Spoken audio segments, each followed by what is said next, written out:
Olá, estamos dando início a mais um programa Debates Le Monde Diplomatique Brasil, uma iniciativa do jornal Le Monde Diplomatique Brasil, em parceria com a TV PUC, com o canal Universitário e com a TVT, a TV dos Trabalhadores.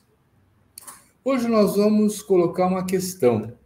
Um novo governo eleito, um governo democrático, um governo que se propõe a estar aberto ao diálogo com a sociedade civil, ele vai ter que ouvir demandas, né? Ele vai ter que ouvir as aspirações de movimentos sociais, a luta por direitos e dialogar com essas agendas, né? Afinal, o que querem os movimentos sociais do governo Lula? Esse é o tema de hoje, né? E para tratar desse tema, nós estamos trazendo duas lideranças. Queria apresentar para vocês a Vilma Maria dos Santos Reis. A Vilma é da Coalizão Negra por Direitos. Ela é socióloga e mestre em Ciências Sociais pela Federal da Bahia. É ouvidora-geral da Defensoria Pública da Bahia, representando a sociedade civil desde 2015. Foi técnica da Secretaria Estadual de Promoção da Igualdade Racial. Tem experiência em antropologia das populações afro-brasileiras e sociologia urbana. E é doutoranda em estudos étnicos e africanos no programa multidisciplinar em estudos étnicos e africanos da Faculdade de Filosofia e Ciências Humanas da Bahia. É líder da Coalizão Negra por Direitos. Muito obrigado, Vilma, por estar aqui com a gente. É uma satisfação poder contar com você e com as mensagens que você vai trazer para a gente. Quero apresentar também o José Antônio Moroni, que quase dispensa de apresentação, porque ele tem estado com frequência nos nossos programas, né? Ele é coordenador do colegiado de coordenação do INESC, que é uma importante ONG brasileira, e é também na forma de movimentos sociais de reforma do sistema político. Ele é formado filósofo, fez pós-graduação em História no Brasil, é integrante de movimentos populares, especialmente na área de direitos humanos, questão democrática e participação popular. Muito obrigado, Moroni, também, por estar com a gente. Vamos começar logo esse papo, que eu acho que está todo mundo querendo saber. Afinal, o que querem os movimentos sociais do governo Lula? Vilma, você pode contar o que a Coalizão Negra por Direitos quer do governo Lula? Olá, Silvio, Moroni, a nossa comunidade aqui das várias da TVT e as redes que retransmitem, que sustentam essa comunicação por direitos. Eu penso que eu, Moroni, Regina, as companheiras do Cefêmia, nós começamos a nos reunir desde novembro, né? E antes, em outras frentes, mas ali nós paramos para pensar e fazer incidência exatamente no sentido de sustentar uma agenda de direitos no governo Lula. Eu penso que a primeira questão é a gente... nós temos pautas que são muito assim emblemáticas, tipo zerar a fome, né? Só que essas pautas precisam ser esmiuçadas. Zerar o desmatamento, né? São pautas que precisam ser desdobradas. E a gente, nós que estamos no campo do levante feminista contra o feminicídio no Brasil, nós que estamos no campo da Coalizão Negra por Direitos, a minha organização, a Coletiva Maim, Organização de Mulheres Negras, a gente está aqui na Bahia e compomos a coordenação executiva da coalizão, que se chama Operativa. Na última semana, nós sustentamos uma posição na sociedade para chegarmos ao próprio STF, que foi a questão do perfilamento racial. Para nós é muito importante que, a partir do Ministério da Justiça, a partir de outras instâncias do governo federal, na política de segurança pública, a gente consiga conter a matança de jovens negros no país, mudar a política de drogas no Brasil, que a gente consiga... A gente tem a força também, e o presidente Lula, junto com a ministra Cida Gonçalves, conseguiu já, com muita força, destacar o enfrentamento ao feminicídio no Brasil com as 15 ações anunciadas no dia 8 de março. Portanto, quando a gente olha para o cenário do Brasil, que ainda é de profunda asfixia para as maiorias, nós sabemos o quanto será importante vencer algumas batalhas e afirmar questões como o compromisso de realização e aprofundamento da reforma agrária, da titularização das terras quilombolas. Então, as tarefas são muitas, mas sem a gente parar as máquinas de morte no país, nós não temos condições sequer de avançar para outros... pegar outras fases do que são as questões necessárias no Brasil. Nós temos um campo de representação que é extremamente complicado no Brasil. A gente tem menos de 3%, por exemplo, de mulheres negras nos espaços de poder. Quando a gente olha a cara do Congresso, ela é um desfigurar do que é a sociedade brasileira. Então, a gente precisa vencer a violência política, que essa violência, e o presidente Lula tem, nesse terceiro mandato, enviado mensagens muito fortes para a sociedade. Eu penso que a própria presença histórica, emblemática, pela primeira vez, de uma ministra de Estado indígena, a Sônia Guajajara, né? Elas escreveram um capítulo dessa história antecipadamente no acampamento Terra Vista, quando falaram, né, no ano passado, nós vamos aldear a política e levar a bancada do COCAR para o Congresso. E nós temos grandes desafios no país, um país escravagista, um país onde a palavra de José do Patrocínio ela está aqui, viva, pertinho da gente, que a escravidão ainda ia durar muito. Então, todos os estouros de cativeiros que nós temos nas empresas do Brasil, com trabalho análogo à escravidão, essas são questões que a gente vai precisar vencer. E sem a gente mexer na riqueza do Brasil, a gente não resolve essas questões. E é pouca gente muito rica e a gente tem um país miserabilizado. Então, a grana está concentrada em um número muito pequeno que não ultrapassa 1% do Brasil. Um país de dimensões continentais com quase 220 milhões de pessoas e a grana está concentrada num grupo muito pequeno. E essa questão ela precisa ser evidenciada. Eu acho que o presidente Lula tem essa coragem de cumprir essa tarefa junto com os movimentos sociais, ouvindo muito mais aqueles e aquelas que estão à margem do que aqueles que estão no centro. Os que buscarem conforto e bajulamento, eu penso que não terão sequer a escuta do presidente, porque os desafios que nós temos, eles são dilacerantes, né? Enormes. Muito obrigado, João. Um bom começo, viu? Moroni, o que é a plataforma do governo Lula, hein? A plataforma dos movimentos sociais e ONGs pela reforma do sistema político? Bom, primeiro, é muito bom estar aqui com vocês, com a Vilma, companheira de tantas lutas, né? Vilma, com o Silvio também, e tentar conversar um pouco sobre as perspectivas do governo Lula nessa conjuntura, né?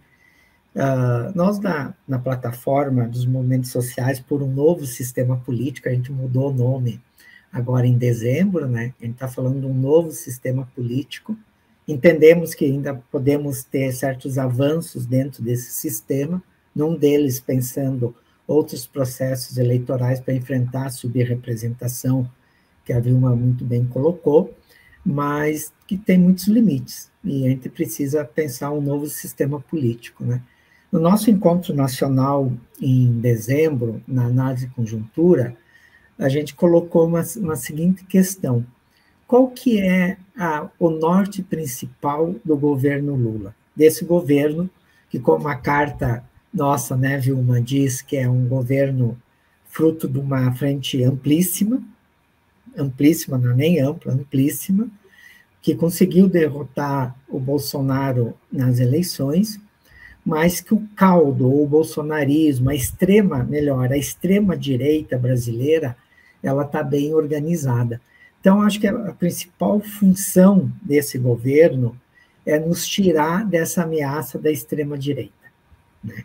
E não podemos jamais esquecer que essa extrema-direita tentou dar um golpe de Estado 8 dias depois da posse do presidente eleito, né? Então, os desafios são enormes desse ponto de vista desse governo nos tirar dessa ameaça. E como nos tira dessa ameaça da extrema-direita? Primeiro ponto, acho que assim, é fazendo um governo que realmente entregue direitos para a população. Eu não gosto dessa palavra entregar, mas é o que está sendo usado, né? Entregue direitos. Quer dizer, é um governo que tem que reconstruir vários aspectos das políticas públicas, seja na educação, o fim da reforma do ensino médio, seja na saúde, na titulação das terras dos povos indígenas e quilombolas, a questão da reforma agrária, etc., né? Mas também é um governo que tem que entregar democracia, tem que entregar mais democracia, porque a democracia, fruto do pacto da Constituição de 88, deixou muita gente fora. Aquele pacto não foi para todo mundo, não foi para toda a população. Basta ver a militarização das nossas comunidades periféricas, basta ver a política, entre aspas, antidroga, basta ver a política de encarceramento da população pobre, especialmente da população negra, né? Então, aquele pacto não envolveu todo mundo. Então, o que nós esperamos desse governo, além da questão de nos tirar dessa ameaça da extrema-direita? Isso não é um governo só que faz isso, mas nós, enquanto sociedade, também construímos isso, mas é que possa começar a nos colocar num movimento que enfrente essas grandes questões que nós, enquanto sociedade, até hoje, não enfrentamos. E as questões que a Vilma muito bem colocou, né? Ainda vivemos com trabalhos análogos à escravidão. E não é uma coisa residual. Não é uma coisa residual, né? Então, nós temos que fazer esse enfrentamento. Então, mais do que eu acho que falar, às vezes, de uma retomada ou de uma reconstrução, que dá uma ideia da gente tentar reconstruir um passado, entre aspas, glorioso, que não foi tão glorioso assim, eu acho que nós temos que pensar em como que nós refundamos a nossa sociedade, como que nós refundamos um Estado em outro patamar, e colocando no centro das questões o enfrentamento ao racismo, ao feminicídio, a questão toda de vários preconceitos que estruturam a nossa sociedade. Por exemplo, a questão da distribuição das riquezas, mexer no 1%. Então, ao menos assim, esse governo tem que nos colocar nesse movimento de enfrentar essas questões, e enfrentar de uma maneira, não de conciliação, mas de ruptura. Isso tem que ter povo na rua. A gente não faz isso, por mais que o governo, por mais que o Lula possa querer isso, se não tiver povo organizado na rua, a gente não consegue fazer isso no nosso país. A gente só espera isso. É uma aspiração modesta, né? Mas, Vilma, tem um problema. O MST já resolveu ocupar umas áreas para colocar o tema da reforma agrária em pauta, né? Quer dizer, a coalizão vai fazer alguma coisa ou vocês vão esperar o governo fazer? Estou provocando. Bem provocado, né? Olha, eu acho que a posição do MST, tanto das mulheres do MST, que foram à sede das empresas de vinho, né, que chegaram a ter 1,5 bilhão de lucros no ano passado, mas que as condições de trabalho há anos, que é isso que Morrone está destacando, não é um caso episódico. Tá? É há anos que essas empresas elas estão lucrando em bilhões, não é em milhões, em bilhões, e tomaram o mercado. Né? O mercado brasileiro não é um mercado pequeno, né? E essas marcas estão em todas as redes de supermercados do país, em todas as casas de vinho, e as mulheres do MST foram na frente, foram na sede de uma dessas empresas em Bento Gonçalves, e elas protestaram. Isso é uma coisa muito importante. Outra medida é ocupar terras daqueles que escravizaram e escravizam. Isso é uma atitude muito potente, porque aqui é a gente fazer a política direta, né? Sem dar voltas, sem... E o que a Coalizão Negra por Direitos tem feito é ido exatamente em cima dessas questões. E nós fizemos, inclusive, para construir essa vitória política de confrontar com o fascismo. A gente não tem notícia de articulações com potência tão grande da gente ter feito algo como a coalizão tem de ousadia, e fazendo em rede, se juntando com outras articulações, e nessa questão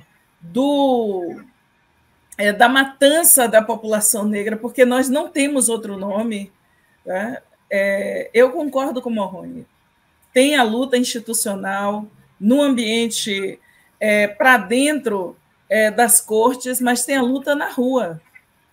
Quando o Instituto do Rio, que tem o companheiro Joel, tem outros, Joel Costa e outros companheiros e companheiras, quando a companheira Juliana Borges e outros, quando a gente tem a ousadia de retransmitir, no dia 8 de março, a sessão da TV Justiça, mostrar o julgamento sobre perfilamento, e a gente ir para cima para conseguir, para pedir vistas na posição aqui que nós estamos, e dizer: esse é o debate de nossas vidas, nós não suportamos mais, porque nos cemitérios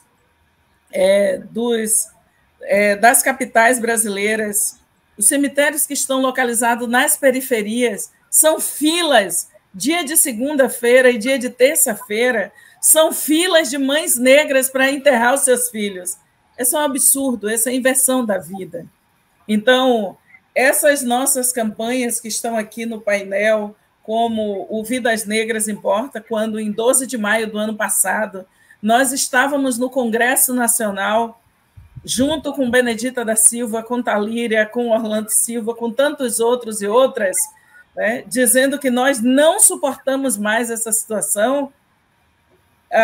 O que a coalizão tem feito é dito que, de forma urgente, e aí a gente pode até desagradar alguns segmentos que querem calma, né? Nós vamos pautar a questão da política de drogas, o encarceramento. Nós precisamos pensar em abolicionismo penal, sim, e precisamos de um ambiente garantista no país.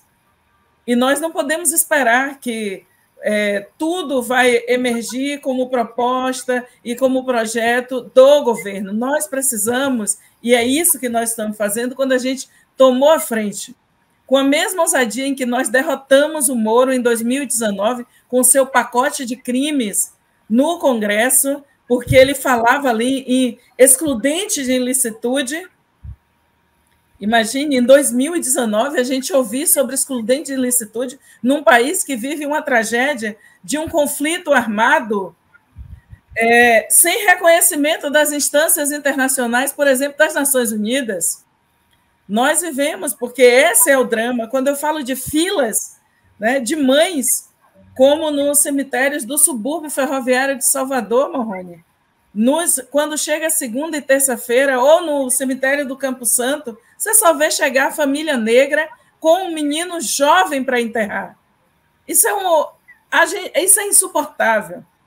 Quando aqui entra uma outra questão, Silvio, que é a situação dos grandes empreendimentos dilacerando e arrasando com os territórios tradicionais quilombolas, da pesca artesanal, com os territórios indígenas. A gente está vivendo, o presidente Lula, que aqui a agenda ambiental que a gente coloca como prioritária, a gente colocou uma questão que é vista muito urbana, que é da segurança pública, e a gente aqui coloca uma que às vezes é vista muito como rural, que é essa agenda ambiental. O Brasil, com muita força, a gente tem a ministra Marina Silva dirigindo um orçamento, nesse momento, ainda de 3,2 bilhões de reais. Né? Isso é histórico. E nós temos a criação de uma autoridade climática nacional e todo um caminho feito que recoloca o Brasil num diálogo mundial, no papel de liderança e com legitimidade para ter essa liderança. Não apenas pelo Itamaraty, porque o Brasil tem quadros suficientes como Marina, como Sônia Guajajara e outras, para liderar esse processo junto com o presidente Lula. Pois bem, essa é a política nacional ambiental do Brasil, e que, quando a gente vê que, em abril, o presidente da Petrobras, o Jean Paul, vai liderar uma política inédita por produzir energia limpa. Qual é a situação nos estados? A situação nos estados é que os empreendimentos eles são arrasadores para nossas vidas. A gente está vivendo uma situação na região da ilha de Boipeba, na Bahia, que é vergonhosa, né?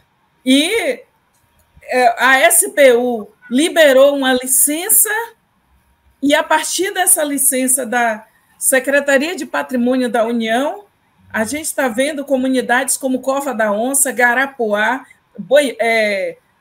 Batateira e outras sob ameaça de serem arrasadas, porque é dali que milhares tiram o sustento. Então, essa agenda ambiental, e nós que trabalhamos com as comunidades tradicionais, né?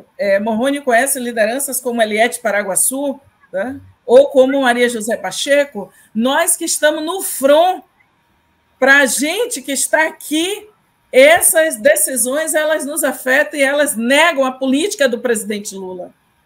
Né? Então, o desafio ambiental para nós é de uma magnitude que a gente vai ter que ir para um campo de aprofundamento, que não pode as agências nacionais terem uma política e as agências estaduais terem outra política.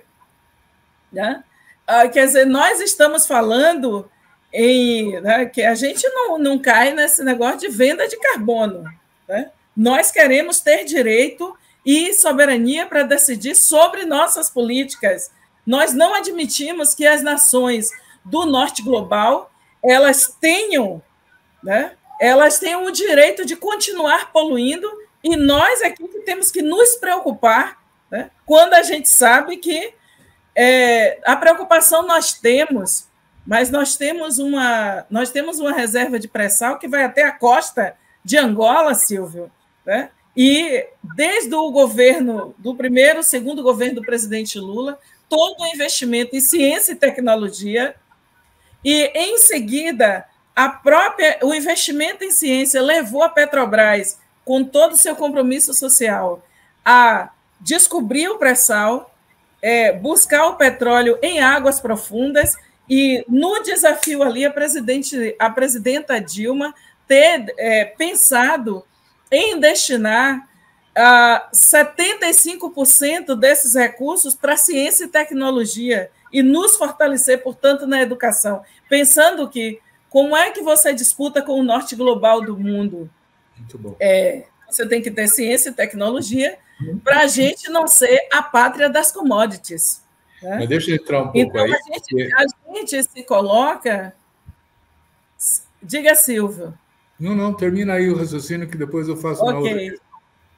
A gente se coloca para fazer esse debate grande enquanto sociedade civil, porque quando a política não é discutida, e aí o presidente Lula vai precisar chamar todos os governadores, especialmente da região Nordeste e da região Norte, chamar todos eles para uma concertação nacional sobre política ambiental, Morrone, porque não é possível, né, que a gente fazendo todo esse papel potente no mundo, o Brasil se recolocando no mundo e as decisões locais para arrebentar as comunidades tradicionais.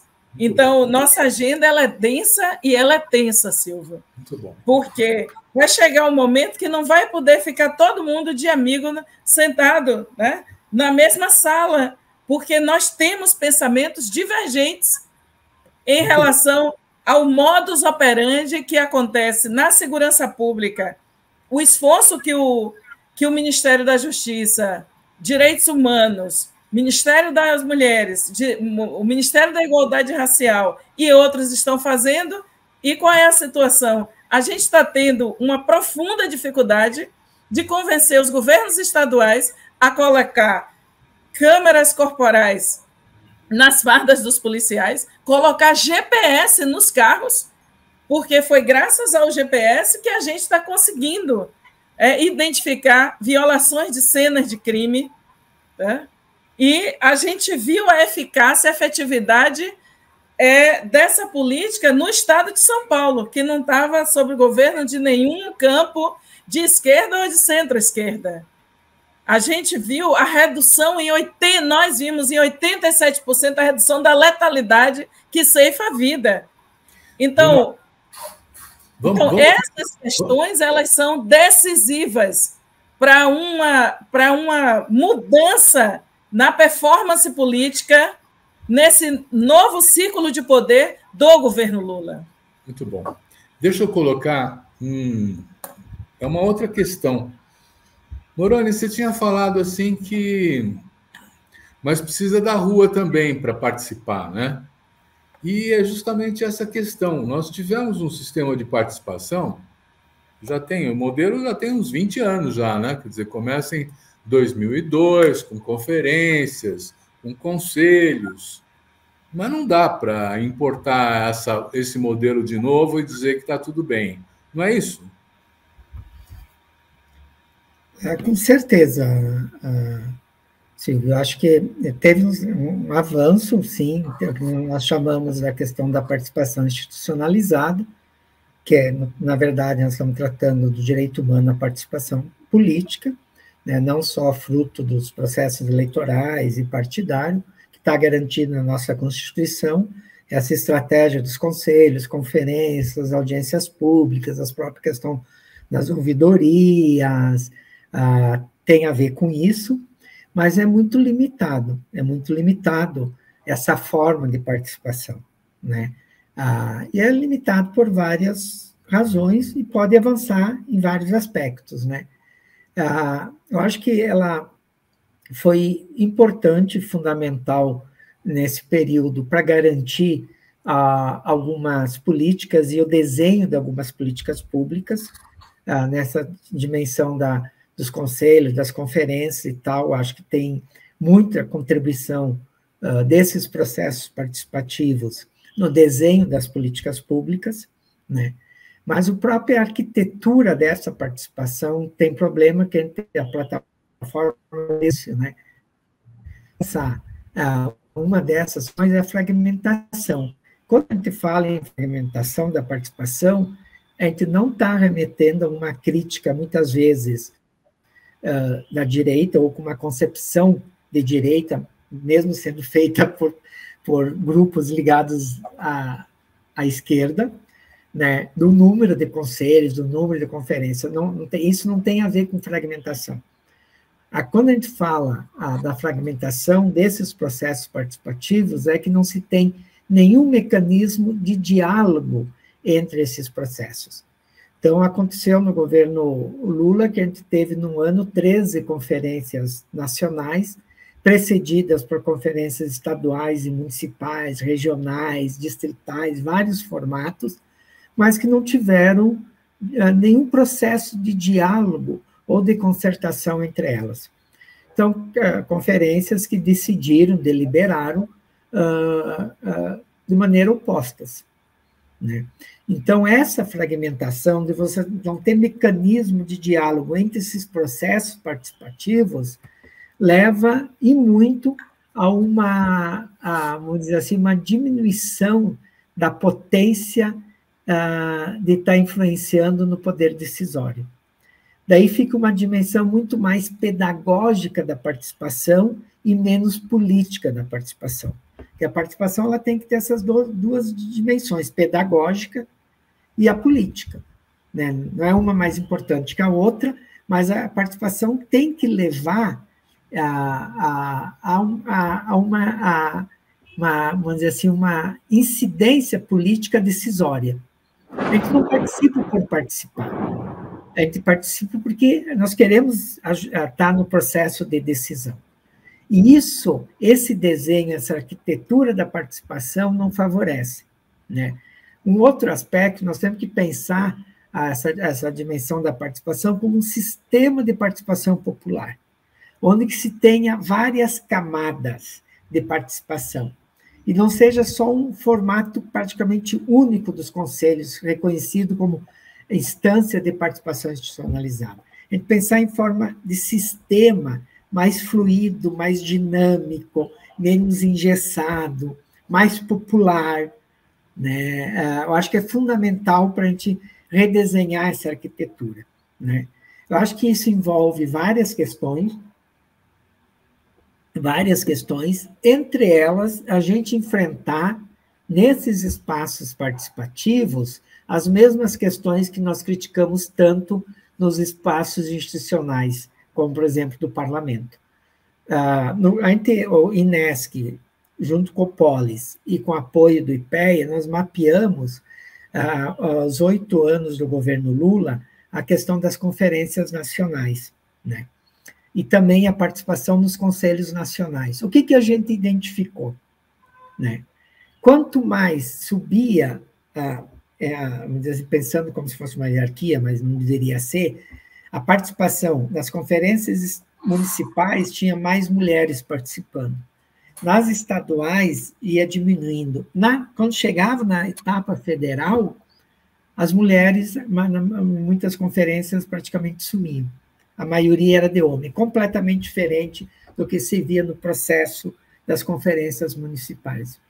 Na dimensão de raça, por exemplo, a gente conseguiu muito pouco fazer essa leitura, porque a gente não tinha essa informação. Ora, um espaço de participação que não tem a informação sobre a questão da etnia e da raça, são espaços que não estão preocupados com a questão do racismo, porque nem se coloca essa questão, porque não tem nem a informação. Então, nós temos que enfrentar isso. Nós temos que também, do ponto de vista até da questão, tem uma questão da arquitetura da participação, do desenho, mas tem uma questão também de como nós, enquanto um campo político, construímos as nossas representações e reproduzimos, e muito, o que nós tanto criticamos nos espaços institucionais da participação, né? A maioria dos conselhos nacionais também são espaços masculinos, brancos, héteros, cristãos, de proprietários, quem tem condições de participar. Então, nós temos que enfrentar isso, para criar realmente um sistema popular de participação. Senão, essa participação institucionalizada vai reproduzir quase igualmente o que nós temos no parlamento e no nosso Congresso, que é esse perfil que a Vilma colocou. E tem várias outras questões, por exemplo, como que tu enfrenta a questão do pacto federativo, também na dimensão da participação, isso que a Vilma colocava na questão da ambiental e da segurança pública, também se coloca na dimensão da participação, como que tu enfrenta essa questão do pacto federativo, das responsabilidades dos outros entes federados, como que tu tem espaços de concertação disso, porque senão não dá certo, não. E aí, sim, no nosso sistema presidencial, sim, o Executivo Nacional tem um peso forte. Tem que ter intencionalidade política para fazer isso. Não é algo que vai acontecer por acaso. Tem que ter uma intencionalidade. E é importante, né, Morrone, licença, a gente não buscar, né, a perspectiva de plateias mansas, né? nos espaços de participação, e dessa ideia que é de uma paz sem voz, né? Aí, às vezes a ideia de participação é que, nossa, não pode ter vozes dissidentes, distoantes, tem que ser combinado. Não dá, porque essa paz combinada e né, de um consenso que ele se transforma se materializa em violência na vida de diversos grupos. Quantas vezes, né, pessoas foram rechaçadas em conferências porque tinham outra posição, né? E, às vezes, você precisa ter muita força para ser contra-majoritário, né? O contra-majoritário não é bem visto, né, numa sociedade que nos empurra para um tipo de consenso, principalmente aquilo que Florestan conseguiu, numa frase, traduzir com tanta maestria, né? Um país que tem preconceito de ter preconceito era um país que secularmente vive de negacionismo, né? E agora a Sueli Carneiro colocando aí a tese dela na rua, que ela defendeu em 2005, né, que é exatamente falando dessa questão do biopoder, mas ultrapassando, inclusive, caminhos desenhados por Foucault, né? Há uma situação de não debater o principal, o crime mais longevo dessa sociedade, que foi a escravização negra, né? E essa é parte do conflito o tempo inteiro sobre a mesa. Então, acho que você traz uma questão aqui, é fundamental que esse estudo do INESC, junto com as outras organizações, possa novamente, né, circular, porque a gente vive uma situação em que se busca um tipo de consenso que é silenciar os dissonantes. Vilma, deixa eu continuar com você, porque isso aí é bem importante que você está falando, né? Quer dizer, você sabe que no sistema de conferências, de conselhos e tal, quem opera isso é a burocracia do Estado, que coloca a agenda, marca o dia do encontro, né? E processa os resultados. Se a gente quer uma participação diferente, como seria socializar o poder nesses espaços? Eu vou dar aqui o exemplo que Moroni conhece muito bem, que, para mim, esse modelo é muito do que foi a presença de Jurema Werneck no Conselho Nacional de Saúde, e que depois daquela experiência potente, que foi uma representante, né, com essa força de uma Jurema Werneck, que hoje dirige a Anistia Internacional no Brasil, se cuidou de fazer com que todos esses conselhos no país fossem dirigidos pelos secretários, pelos ministros, sem qualquer possibilidade de nós afirmarmos realmente a paridade e a alternância entre sociedade civil e governo. Esse é um dos retratos. Nos estados, isso vira uma situação vexatória, porque eu me lembro que até 2012, aqui na Bahia, nós estávamos dirigindo um Conselho Estadual de Desenvolvimento da Comunidade Negra. Em geral, todos os conselhos cuidou-se de... Não, são os secretários de Estado que vão presidir os conselhos. E era em nome de dar uma institucionalidade mais forte àquele espaço. Na verdade, a gente tem visto exatamente o controle do debate.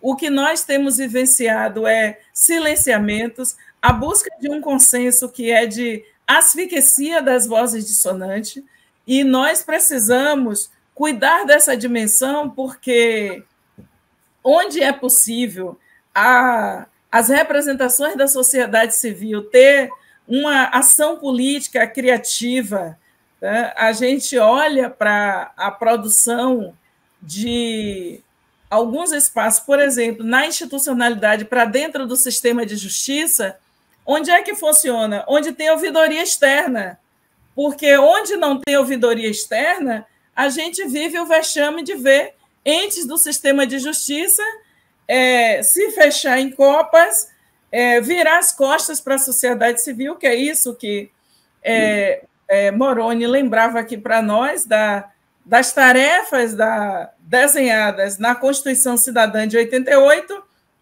e o que se desdobrou para mim, que sou uma ativista, uma defensora de direitos humanos, e que batalho com as minhas companheiras e os meus companheiros por democracia no sistema de justiça, e foi com essa energia que fui ouvidora-geral da Defensoria Pública, e organizamos um Conselho Nacional de Ouvidorias Externas, porque nós entendemos, por exemplo, que não vai andar, Moroni, o Ministério Público sem ouvidoria externa, né? Não anda os tribunais de justiça, que são, né, lugares medonhos, porque exatamente não existe uma força da sociedade civil. A gente, em 2017, aqui na Bahia, nós barramos um processo de fraude num concurso público municipal para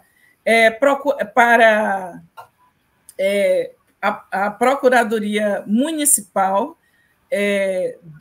da cidade de Salvador, e nós estávamos no Tribunal de Justiça da Bahia, debatendo a afirmação das cotas para enegrecer, né? A gente sabe que a Procuradoria Municipal de São Paulo só viveu essa mudança no governo de Haddad, né? Que foi a primeira vez que aquele colegiado com mais de 300 membros, pela primeira vez, deu posse a 14 pessoas negras, porque lá nós tivemos o cuidado ali com a professora Marcelene Garcia, que havia dirigido os primeiros programas de inserção da juventude negra em Curitiba, né, para colocar essa juventude negra na universidade, e ali ela dirigiu e coordenou essa política em São Paulo na gestão de Haddad, e ali, recentemente, Haddad ele tem dado esse exemplo da Procuradoria Municipal para mostrar que,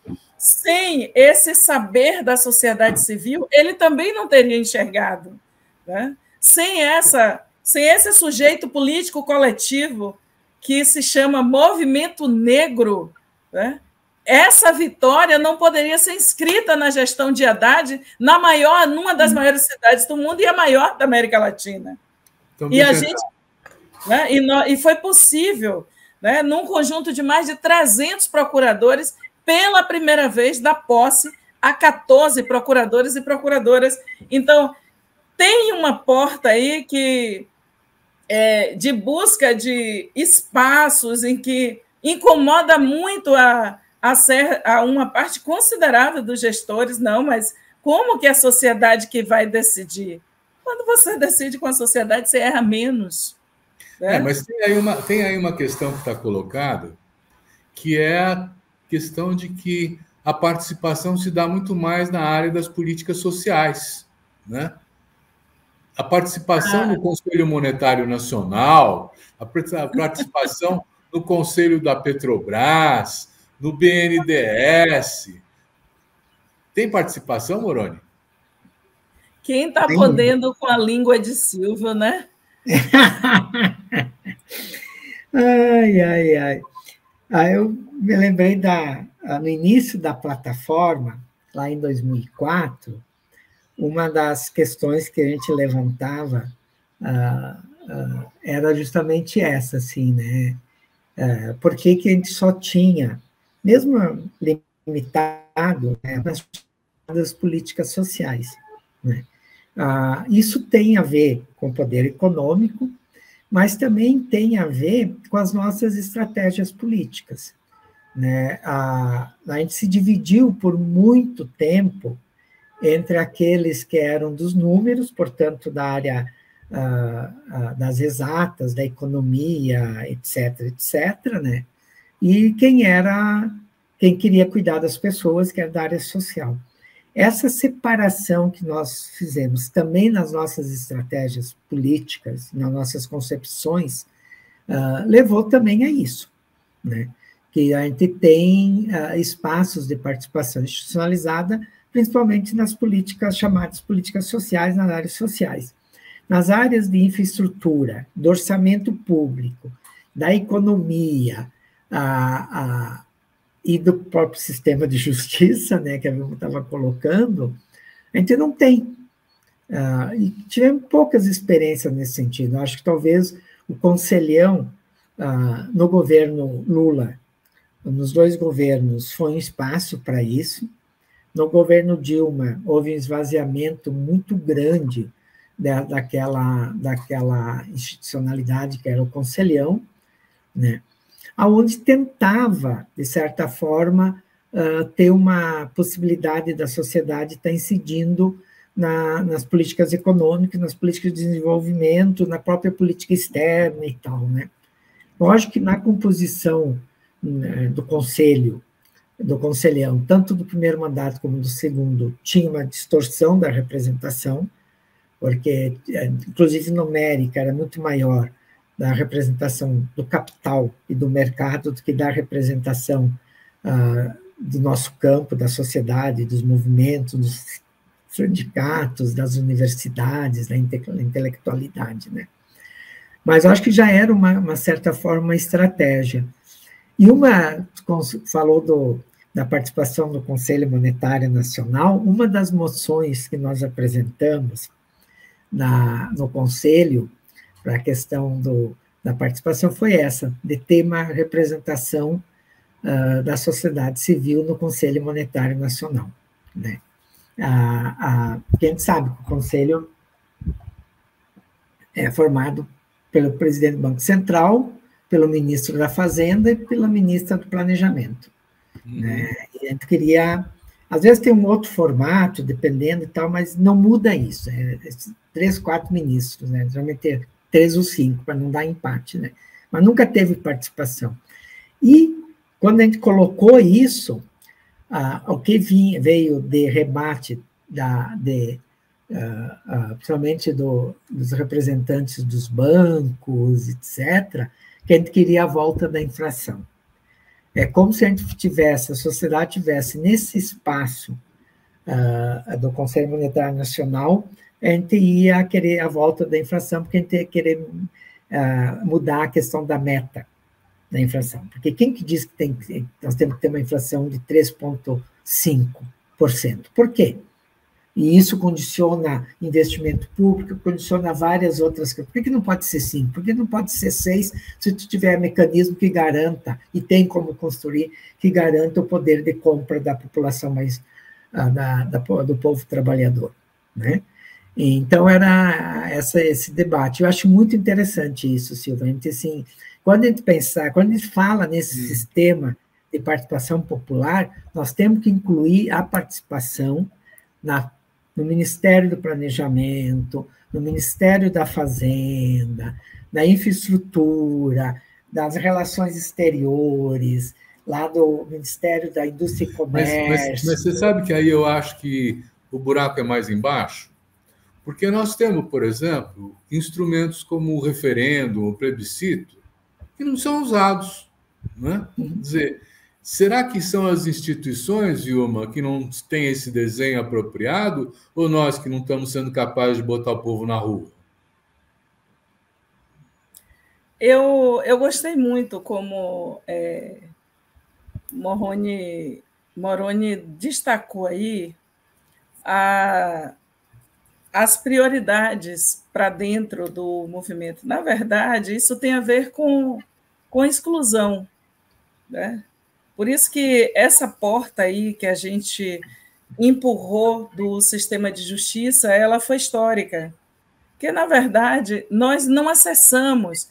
É importante dizer que tem um mundo do Brasil, Silvio e Moroni, que nós não acessávamos até 2003. Tem capítulos e instituições desse país que a gente só conseguiu chegar na porta ali, o Itamaraty e o Instituto Rio Branco, fruto de muita pressão do GTI, já em 1995. A gente conseguiu desenhar algumas políticas. Existe um país nas sombras, é uma névoa. É bom que a gente lembre disso. Me lembro de a perplexidade de muitas companheiras nossas, já ministras de Estado, mulheres negras, quando chegaram na Casa da Moeda no Brasil. Eles nunca tinham visto uma mulher negra ministra. Né?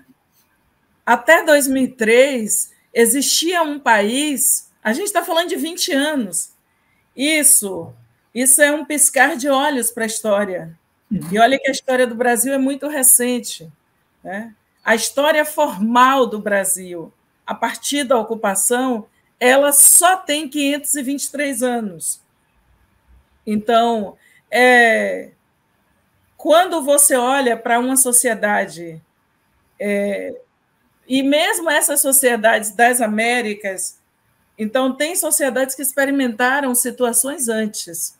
Quando a gente pensa assim, o fenômeno de Selma nos Estados Unidos, e que você vê levantes como o de Selma e vê um reverendo como Martin Luther King, que já vinha de uma outra realidade social. Quando a gente vê todas aquelas histórias, luta para que a população negra votasse e que fosse votada, essas batalhas, em outras sociedades aqui muito próximas da gente, elas já estavam acontecendo. No Brasil, a gente levou até 1988, para esse repertório de direitos serem colocados na nossa Carta Máxima e enxergar o conjunto da população.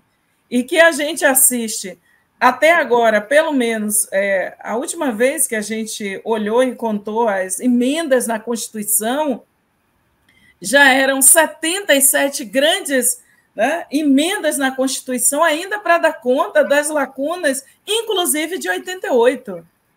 Porque tudo para a gente é a primeira vez, Silvio. Tudo para nós, enquanto sociedade, é a primeira vez. Então, só para a gente dar um exemplo aqui, a gente vê essa vergonha que as bancadas... Só vou dizer uma coisa, o nosso tempo está acabando, a técnica avisou. Então vamos dizer que tem 2 minutos para cada um de vocês. Continua, viu? Só vou fechar aqui o exemplo. O artigo 68 da Constituição Cidadã de 88, nós levamos de 88 até 2003 para ter um decreto 4887 regulamentar. Quando chegou em 2006, as elites rurais desse país entrou com ação direta de inconstitucionalidade. Teve o voto do Peluso, a gente ficou ali até 2018 confrontando com eles para poder afirmar a constitucionalidade da ação que o presidente Lula fez em 2003 para garantir e organizar a titularização das terras quilombolas. É desse tamanho. E se não fosse a batalha quilombola na base, nós teríamos que amargar uma derrota flagrosa em 2018. Então, é desse tamanho o desafio, e quero voltar aqui, viu, companheiros, para a gente continuar esses debates, porque esses são de nossas vidas. Para nós é muito importante poder contar com você de novo aqui. Moroni, 2 minutos. Você podia escolher o que falar, mas qual é o recado que você quer dar para o governo, hein? Antes, assim, rapidinho, assim, quando tu fala de plebiscito e referendo, bate naquilo que eu coloquei no início da plataforma, de pensar um novo sistema político, né? Porque no atual, quem só pode convocar plebiscito e referendo é o próprio parlamento. Ele convoca, elabora as perguntas, faz a campanha e nós vamos lá votar sim ou não. Então, isso não é plebiscito e referendo, né? Plebiscito e referendo tem que ser um instrumento da democracia direta que o povo tem que ter condições de convocar. Convocar, fazer campanha, ter recursos, ter tempo de TV, tudo isso, né? Não no parlamento como está. Então, só para não deixar o vazio aí, né? Qual o recado? Assim, eu acho que a gente entende que esse governo está assumindo num momento muito delicado, que é um governo fruto de uma frente amplíssima, até bem mais ampla do que a gente gostaria, né? Mas foi que foi possível para vencer o processo eleitoral. Mas o recado que a gente quer dar é que tem algumas pautas e algumas lutas que nós não aceitamos que estejam nas mesas de negociações. Isso. Né? Então, e nós, na nossa carta, né, para o governo de transição e agora para a ação que nós fizemos no parlamento numa semana, nós deixamos muito explícito isso. A gente não aceita que a titulação das terras indígenas quilombolas estejam na mesa da negociação dessa frente amplíssima. Nós não aceitamos que o enfrentamento ao racismo esteja na mesa de negociação. Nós não aceitamos isso. Né? E assim outras questões. Então, acho que o recado que a gente quer dar é que tem certas lutas nossas que nós não aceitamos que estejam na mesa de negociação, não são moedas de troca. Essas são as nossas vidas, não são moedas de troca. Então, acho que é isso um pouco o recado que a gente deu nesse processo todo que a Vilma colocou, desde lá de novembro, culminou na carta para o governo de transição e a ação nossa de uma semana no Congresso, agora início de março. Muito bom. Então, olha, Vilma, você já está convidada de novo, vamos armar um jogo para que você possa ter também, junto com você, uma liderança indígena, uma coisa assim, que a gente possa trocar as impressões de cada campo, né? Quero agradecer muito, então, a Vilma Maria dos Santos Reis e ao José Antônio Moroni pela participação nesse nosso programa, por esclarecer essas questões que são tão importantes. E agradecer também a você que nos assiste. Muito obrigado. Semana que vem tem mais.